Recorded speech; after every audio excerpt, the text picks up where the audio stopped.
Boa noite. Continuamos sobre a aula sobre vitaminas hidrossolúveis. Nós temos a vitamina C e a vitamina do complexo B. Então, todas elas são hidrossolúveis, ok?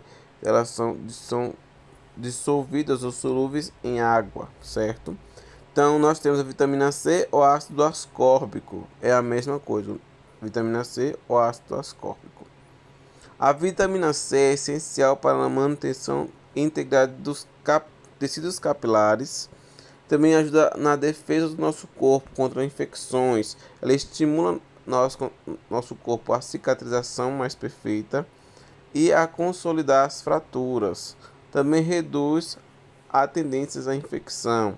Nossa vitamina C está muito ligada diretamente com a imunidade. Ela fortalece a imunidade. Porque normalmente nossos avós ou pais nos dão alimentos fonte de vitamina C para quando a gente está gripado, para aumentar nossa imunidade, para conseguir lidarmos mais com essa gripe. Então, as principais fontes de vitamina C são frutas cítricas, laranja, limão, tangerina, abacaxi, caju e vegetais como pimentão e repolho. A goiaba e o morango também são ricos em vitamina C, certo? A deficiência típica por falta de vitamina C é o escorbuto, certo? Que está nessa imagem aí, certo? Então, a falta de vitamina C traz o escorbuto, que são o quê? Alterações nas nossas gengivas, que são hemorragias, dores articulares, dificuldade de cicatrização, pode ser também com a falta de vitamina C, pode trazer anemia por falta, até vezes anemia ferropriva, que é a diminuição a absorção quando não tem vitamina C, a absorção de ferro. Dificuldade em respirar, dificuldades respiratórias e diminuição da secreção urinária. Então, normalmente está isso ligado, tudo isso ligado com a falta da vitamina C. Então, normalmente a vitamina C, falta dela em muitos mais grave, traz o escorbuto, como você pode ver na imagem, que são hemorragias nas gengivas. Então, a vitamina C, só lembrando falar um pouco sobre isso, já que eu já citei um pouco agora anteriormente, nós temos nela, ela ajuda a absorção de ferro. Então, normalmente quando nós fazemos uma refeição, principalmente o almoço, é ideal que consuma horas após ou até de imediato uma fruta fonte de vitamina C, para a gente conseguir absorver o ferro, mais ferro dos alimentos que nós ingerimos. Então a vitamina C ajuda a absorção de ferro. É ideal ter esse consumo de fontes de vitamina C durante a refeição ou após a refeição, quando nós, principalmente do almoço, para aumentar a absorção do nosso ferro, tá certo? Ela aumenta a absorção do ferro. Vitaminas do complexo B, nós temos aqui a B1, que é a tiamina, a B2, que é a riboflavina, a B3, que é a niacina, a B4, que é a colina, a B5, que é o ácido pantatônico, a B6, que é a piridoxina. Nós temos a biotina, que é conhecida como vitamina H, B8 ou B7. Nós temos a B9, que é o folato, e a B12, que é a cobalamina, certo? Então essas são as vitaminas do complexo B. São várias vitaminas, nós vamos ver só um pouco sobre cada uma delas. Então nós temos a vitamina B1, que é a tiamina, que ela interfere no nosso metabolismo de carboidrato. Então ela tem relação com a absorção do carboidrato. Então ela tem esse papel essencial na degradação e absorção da glicose, que é a produtora de energia, um dos produtores que usamos como fonte de energia no nosso organismo.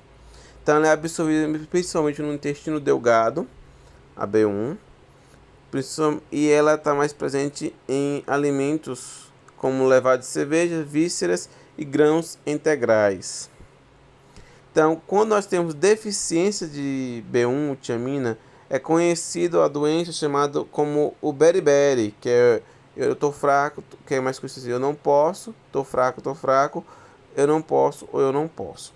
Que é uma doença que traz a fraqueza, principalmente de pessoas hospitalizadas. Normalmente pessoas hospitalizadas acabam tendo deficiência da vitamina B1, que é a tiamina. O arroz também é ótima fonte de B1, certo? Que é a tiamina.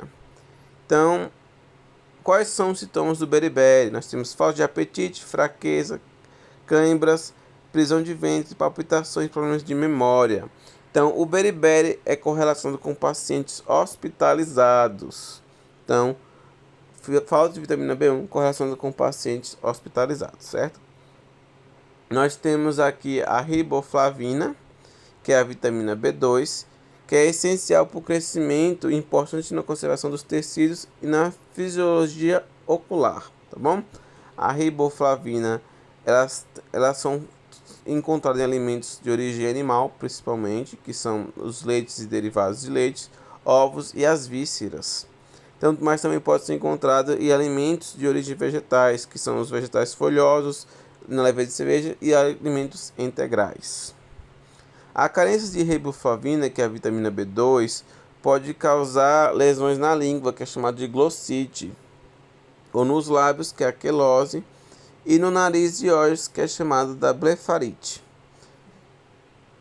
Então, esses são normalmente as doenças, você pode ver na imagem, seguido de ordem, do jeito que eu falei, está na ordem que está nas imagens.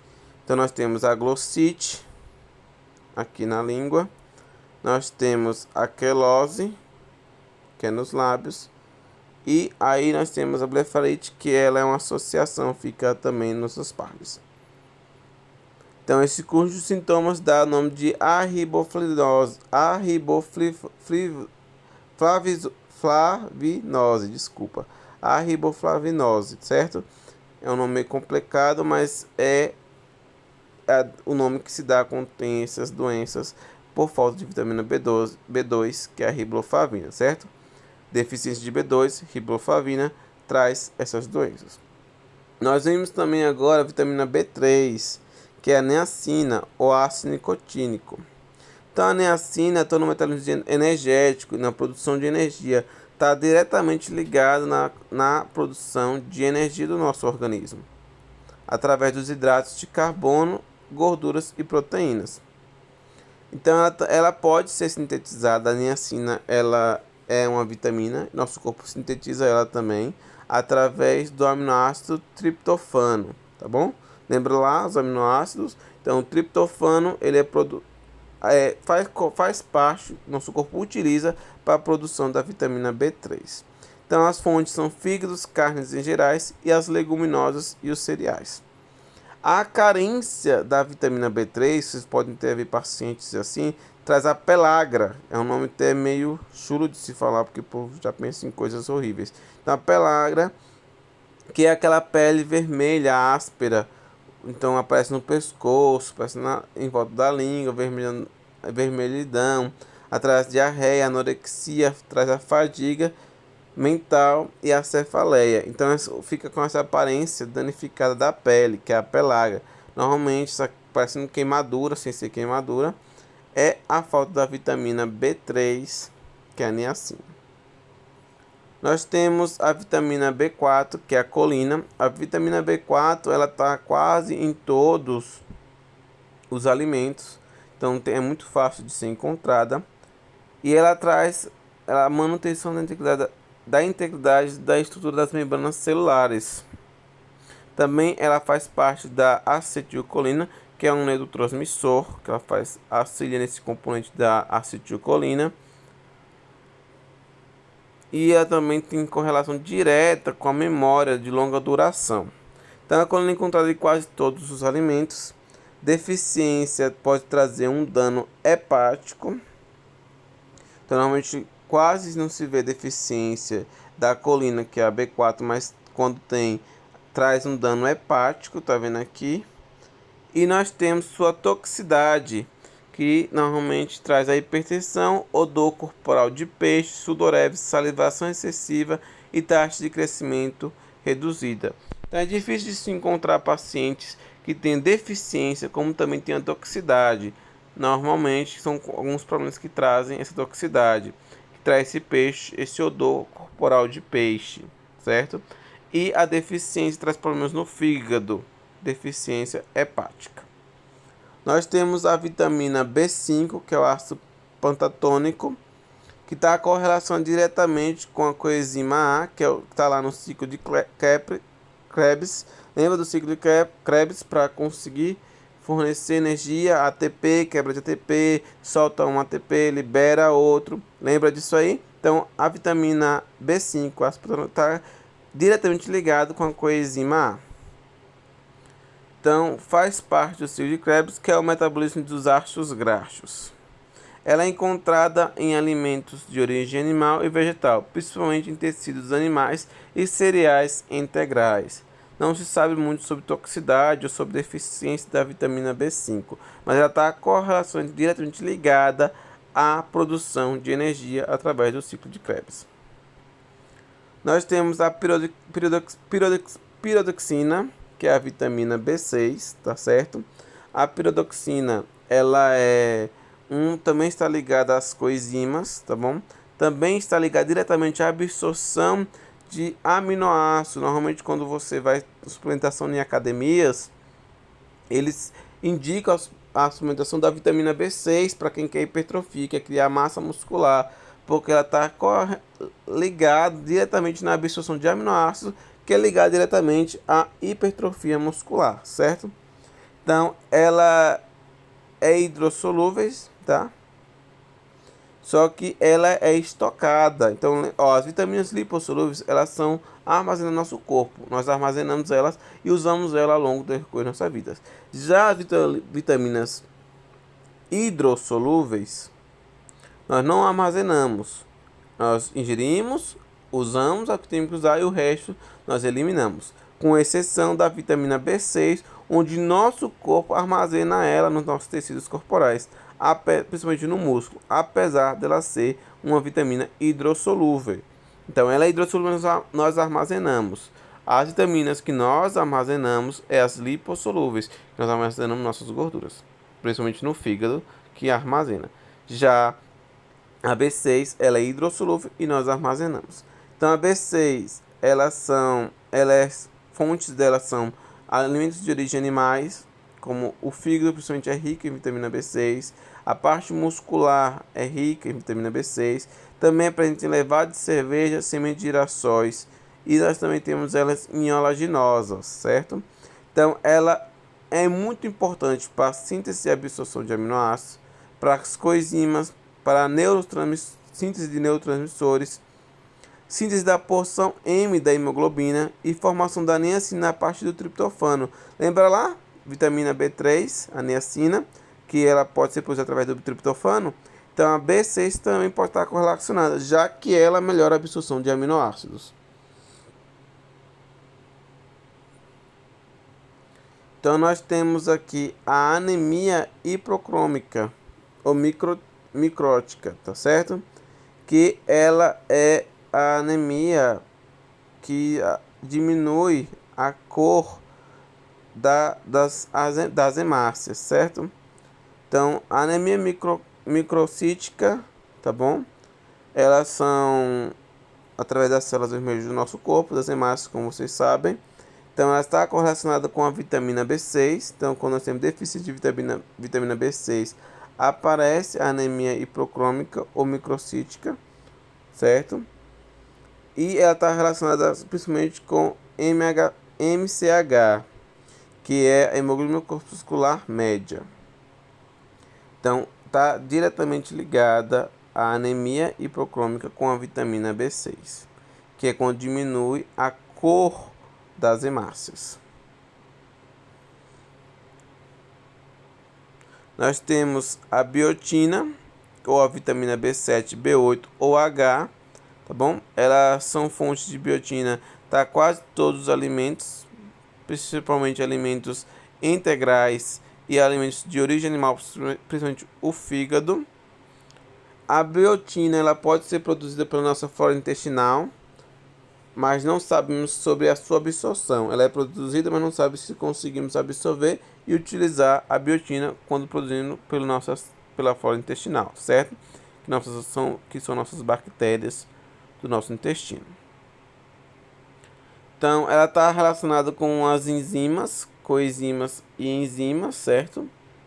Principalmente as carboxilases, que são necessárias para a transformação do dióxido de carbono e a transferência do dióxido de carbono.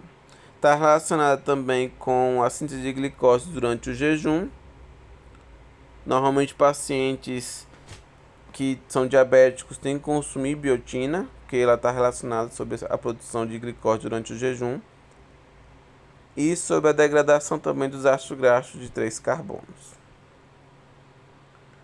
Nós temos a vitamina B9, que é o folato, também que já de cara vocês sabem que para pessoas gestantes tem que ter a suplementação do ácido fólico, isso do folato, que está correlacionado o folato com ácido fólico para a gestante, certo? Então, ela é classificada, é derivada do ácido fólico, tem participação no DNA, também na síntese da hemoglobina, da porção M, tem papel da redução da homocisteína sanguínea e ela é encontrada em alimentos folhosos escuros, nos fígados, ovos, cereais enriquecidos e grãos integrais. Então, quando falamos de deficiência do folato, nós temos a anemia megalobástica, que é uma das anemias.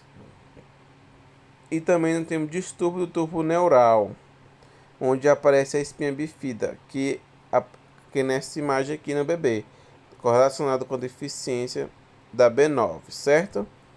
Então nós temos essas duas deficiências, que é a anemia megaloblástica, e nós temos deficiência no tubo neural, que é a espinha bífida, quando o paciente, a gestante não ingere folato suficiente. Aí a criança fica com esse distúrbio, certo?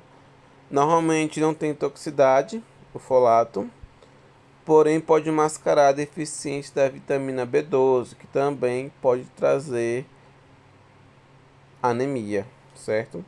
Então a anemia megaloblástica, ela é onde nossas hemácias ficam bem maiores, ficam essa proporção maior, ela cresce, por isso que vira megaloblástica, e o DNA fica defeituoso, diferente da anemia ferropriva, onde a hemácia diminui, fica microcítica.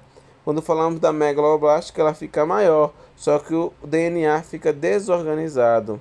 E aí não temos e aí tem uma síntese do RNA contínua, mas que fica desregulado. Só simplificando o que está escrito aqui. Então nós temos algumas anemias aqui que vocês podem ver. Temos a hipercrômica, que é onde a cor da hemácia diminui. Temos a megaloblástica, onde a hemácia fica maior e desorganizada. Temos a anemia falciforme, onde a hemácia cria aquele aparência de foice, certo? Então nós temos esses 3 tipos de anemia. Nós vamos agora para todas essas anemias aqui. Elas podem trazer os mesmos sintomas: palidez, fraqueza e eventualmente até a morte, certo? Então nenhuma é menos grave que a outra. Todas elas são graves. Anemias são casos graves, precisam de ser corrigidos. A diferença de uma para outra não é o sintoma, os sintomas são parecidos. A diferença de uma para outra é na hemácia, onde vem microcítica e hipoclorada, onde não tem menos cor. Temos a macrosômica, quando ela cresce, o DNA fica desorganizado. Temos a que fica em formato de foice, certo? Que é a falciforme. A vitamina B12, que é a cianocobalamina ou cobalamina, certo?